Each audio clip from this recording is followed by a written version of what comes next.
Hi students, I am Suja Shaju. Welcome to biology class. Today we'll discuss about microbes in human welfare. When you hear the term microbes, what comes to your mind? Or what are microbes? Microbes are very small organisms which cannot be seen with our naked eyes. So, now these microorganisms, where are they found? They are found everywhere, isn't it? They are found everywhere. Some are found in the soil, some are found in water, some are found inside our body, some are found in the air, and some are found even inside the body of other plants as well as animals. Now, these microorganisms belong to diverse groups, like some microbes are protozoans, some are bacteria, some are viruses, whereas some others are viroids. All these organisms which we cannot see with our naked eyes, they are called as microbes. Now, when you hear the term viruses, what comes to your mind? Only about diseases. Viruses are disease-causing organism. That is what comes to our mind, isn't it? Right. But now, as you know, the recent virus, that is coronavirus, whenever you hear the word virus, what comes to your mind right now is coronavirus or HIV virus or rhinovirus, chickenpox virus. All these viruses, you have heard only about viruses or bacteria which cause diseases. But there are certain microorganisms which help us in our day-to-day life or which are beneficial for human mankind. And in this chapter we'll be studying about these microbes which are beneficial to us. Are microorganisms beneficial to us? Yes, of course. Now, these microorganisms, how they are beneficial to us, can be studied under 4 different headings. The first one, that is household products. In our day-to-day life, in our house, what is the role of these microorganisms? Do they have any role to play in our day-to-day life? Yes, of course. We will see that. Then in industries, industrial products, for the production of number of industrial products, these microbes help us. Then it is also equally important in the treatment of sewage. For sewage treatment, we'll see that in the later part of this chapter. And we'll also study about the role of microorganisms in agriculture. So we'll be studying about the beneficial role of the microbes under 4 different headings which are there in household products, in industrial products, then in sewage treatment and in agriculture. Now in today's class, we'll discuss only about the use of microbes in household products. In our day-to-day life, in our houses, what is the role of this microbe? Now when we study about this, first let us discuss the role of lactic acid bacteria. The short form of that is lab. So you know only one lab, which is that the practical lab which you all have, the physics lab or biology lab which you have in our college. But this lab, LAB, means lactic acid bacteria. Now, one of the lactic acid bacteria is lactobacillus. Have you heard about lactobacillus? Right, you must have studied in lower classes that lactobacillus helps in the conversion of milk to curd. Okay, now let us study in detail. So the role of lactobacillus in our day-to-day life is the conversion of milk to curd. So here you can see in the picture that is this is a lactobacillus. It's a bacterium, okay, which come under lactic acid bacteria, and this is curd. Right, now many of you like curd better than milk. There are some others like milk, not curd. Okay, now let's see what's the difference between milk and curd. You all know the difference. Milk is sweet in taste, curd is sour in taste. Why does this happen? Both are curd is prepared from milk, then why the difference in taste? Now have you seen how your mother prepares curd at home? Right, how your mother prepares? First, she boils the milk. After that, a little bit of curd is added into that milk, isn't it? Right. Now, why does she add curd into milk? She adds curd as an inoculum. Inoculum means starter. Now, what does this curd contains?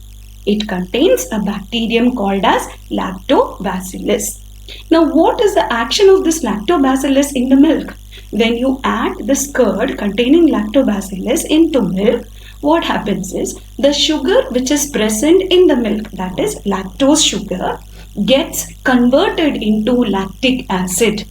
That is why sugar is sweet in taste and lactic acid is sour in taste. So that is why milk is sweet in taste and curd is sour in taste. So when you add curd into milk, what happens is the lactobacillus present in the curd start multiplying and it converts the lactose sugar present in milk into lactic acid. And during this process, one more action takes place. What is that? The milk gets coagulated. The milk will be coagulated. The lactobacillus coagulate the milk and also partially digest the protein which is present in the milk. Okay, so during the growth means during when the lactobacillus starts multiplying inside the milk, what happens is it produces acid. And this acid coagulate and partially digest the milk proteins. That is why milk is a free-flowing liquid. What about curd? It is a precipitate, right? Why that difference? Because in milk, what is present? Lactic acid bacteria is not present. So when lactic acid bacteria enters milk, what happens is it converts, it coagulates the milk, and that is why curd is thick and in the form of a precipitate. Hope you got it. So two roles of lactic acid bacteria we studied. One is it grows in milk and convert milk into curd. Second one, during growth what it does, it produces an acid which coagulate and partially digest the milk proteins. Hope it's clear. Now, another importance of lactic acid bacteria is it improves the nutritional quality of curd. Nutritional quality of curd. That means curd the quality of curd, the nutritional quality of curd is better than that of milk. Why? Because curd contains more of vitamin B12. B12 vitamin is present in curd which is not present in milk. So lab also improves the nutritional quality by enhancing vitamin B12 content. Okay, now one more important role of lab in our day-to-day life is when we take this curd, it plays an important role in checking the disease-causing organisms which are present in the stomach. You must be knowing that inside our body there are a number of microorganisms. Some are beneficial whereas some other are harmful. Those harmful microbes or microorganisms will be destroyed or will be killed by the lactic acid bacteria. So these are the 4 beneficial uses of lactic acid bacteria. Hope you got it. This you may get for as a 2-mark question. Explain the role of lab in day-to-day life. So first one is lab helps in the conversion of milk into curd. In the curd, during the growth, the lab produces lactic acid that coagulates and partially digests the milk proteins. Third one, it also improves the nutritional quality of the curd by increasing vitamin B12. So vitamin B12 is more in curd or milk, it is more in curd, right? Now, and the last one, it also plays a beneficial role in checking disease-causing microbes which are present inside the stomach. So that is all about the role of lab. Now let us discuss about some more uses of microbes in our day-to-day life. I hope you all like idli and dosa, right? Now, how your mummy prepares the batter for idli and dosa? Have you observed that? Right. What she does, she first soaks rice and urad dal for some time. Later, she grinds it, and then the dough which is formed as a result of grinding of that will be kept overnight, or say for some few hours, 10 to 12 hours. After that, what do you find? The batter just comes up the vessel. In the vessel where you have kept the batter, there you will find a puffed up appearance. Here you can see the puffed up appearance of idli batter. Now, why does this happen? This happens because of even if some people will be thinking that when your mummy prepares this idli batter, she adds soda powder. Even if she doesn't add soda powder, fermentation takes place inside the batter. How fermentation takes place? The microorganisms like Streptococcus and some species of Lactobacillus, in your textbook they have mentioned only Streptococcus, but there are some species of Lactobacillus also which helps in the fermentation of idli and dosa dough. So this bacteria acts on this sugar which is present in rice and urad dal, and a fermentation takes place, and during the process of fermentation what happens is carbon dioxide will be evolved, and this carbon dioxide which is produced gives that puffed up appearance for that idli dough. So the puffed up appearance of the idli dough is because of the production of carbon dioxide which takes place due to fermentation of the dough by microorganisms like Streptococcus as well as Lactobacillus. Hope it's clear. So which is the gas which is produced? It is carbon dioxide. So you must have seen after keeping it for some long hours, when you open the lid of that, a foul smell comes. What is that smell? It is because of the evolution of gas. Okay, and the idli batter, if it is properly fermented, it will have a slight sour taste. Okay, so here also fermentation takes place. So that is how idli and dosa is prepared, and the role of microorganism. Okay, then another role of microorganism is same way when you prepare bread. Right, when you prepare bread, you must have seen inside the bread, when you buy bread, there will be many small holes in that bread. Why this? Again, the production of carbon dioxide. Now, how is it prepared? First, the bread dough for making bread is prepared. After that, we have to add a little bit yeast. Have you heard about yeast? Yeast is a fungus. It's a unicellular fungus, and the scientific name is Saccharomyces cerevisiae. You have to remember this name. Okay, Saccharomyces cerevisiae. What it does, it helps in the fermentation of the dough, bread dough. And since yeast helps in the fermentation of this dough, we call this yeast as baker's yeast. Baker's yeast. So you may get a question, give the scientific name of baker's yeast. What's the answer? Saccharomyces cerevisiae. Once again, Saccharomyces cerevisiae, which is a unicellular fungus. Hope it's clear. So here you can see in the picture, this is yeast cells, that is, it's a unicellular yeast, and you can see the buds, yeast reproduced by budding. Okay, then this is the batter for bread. Okay, so that is two more uses of microorganisms in our day-to-day life. Now there are some more uses of these microorganisms. Have you seen this plant? This is palm. This is the palm from which a traditional drink by name toddy is prepared. Okay, have you seen toddy? This white color liquid in this bottle is toddy. Okay, so here you can see this white color liquid which is there in the bottle is toddy. Now this toddy is prepared from this coconut palm. Okay, from the fruits of this coconut palm.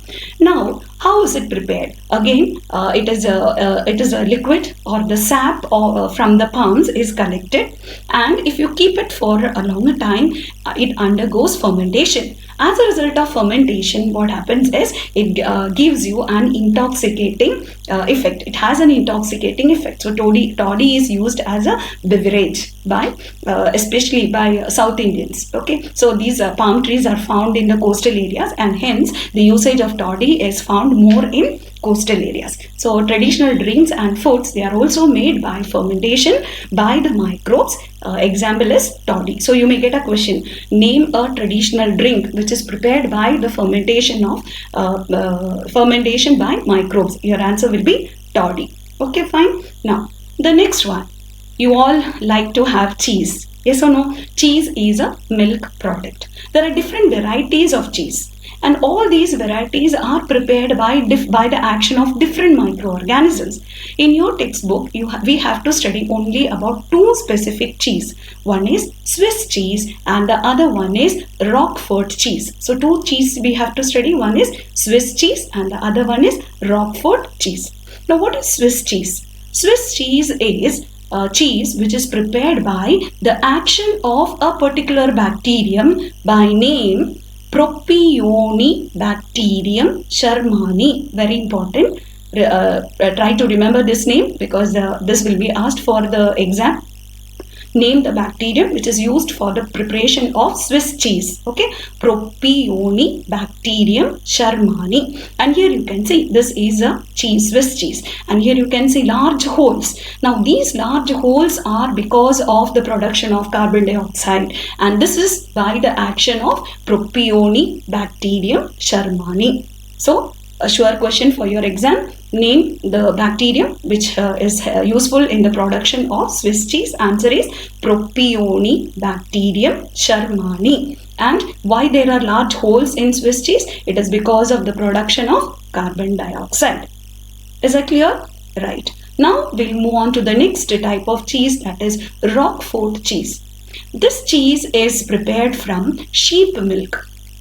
Okay, it is not prepared from cow's milk or goat milk. It is prepared from sheep milk, and it has a light bluish color. It's also called as blue cheese. Why? Because it has a light bluish color, and this cheese is prepared by the action of a fungus. It's prepared by a action of a fungus. The first one was a bacterium, but this one, that is Roquefort cheese, is prepared by the action of a fungus, and the name of the fungus is Penicillium roquefort. Penicillium roquefort. Okay, and this Penicillium roquefort, its action on sheep milk gives a specific flavor to cheese. Okay, so you have to remember two different types of cheese. One is Swiss cheese and the other one is Roquefort cheese. Swiss cheese is prepared by the action of Propionibacterium shermani, and Roquefort cheese is prepared by the action of Penicillium roquefort. Okay, so that is all about the use of microorganisms in our day-to-day life. Hope you got it. So very important.